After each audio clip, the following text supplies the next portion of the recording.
Muraho mwese abankurikira, nitwa Emmanuel Hakizimana, ndi umunyarwanda utuye mu mahanga mu mujyi wa Varsovia mu gihugu cya Pologne. Muri iki gihe imbuga nkoranyambaga ziraduhuza.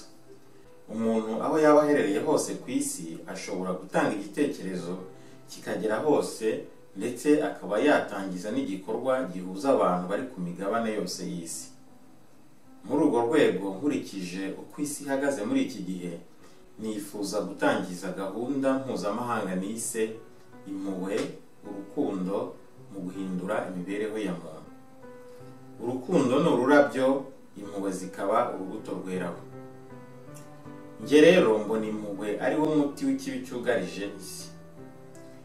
Nkaba narahisemo iriya nsanganyamatsiko kugira ngo ntange umusanzu wanjye mu gushaka amahoro y'isi.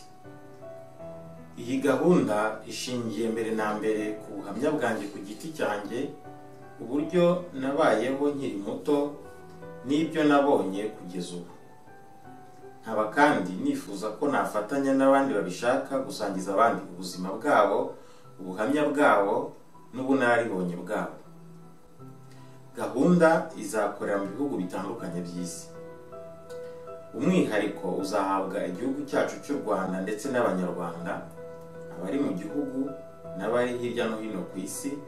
Tukazibanda kuri ibi bikurikira: ni gute ivanjiri yadufasha gutanga umusanzu mu kwimakaza amahoro arambye mu mitima y'abanyarwanda. Kubera ko ndi umukristo gatolika, ndifuza ko twafatanya gusubiza iki kibazo.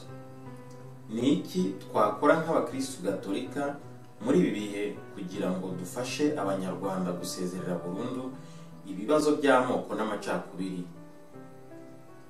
Mwibuke ko muri iyi myaka kiliziya yacu yarezwe ko ntacyo yakoze mu gihe cy'itsembabwoko ryakorewe Abatutsi, ndetse Papa Francisco akaba yarabisabiye imbabazi.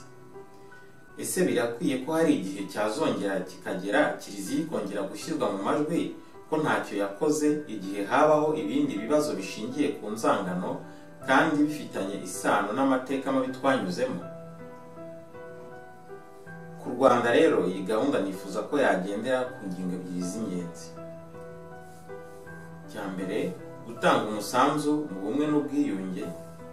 Icya kabiri, kurwanya ubukene. Mu gusoza, ndashaka kubamenyesha ko nkeneye itsinda ry'abakorerabushake dufatanya.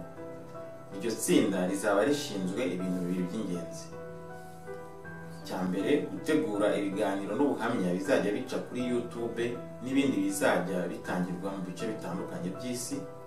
Icya kabiri, gutegura no gushyira mu bikorwa izindi gahunda zijyanye n'iriya nsanganyamatsiko.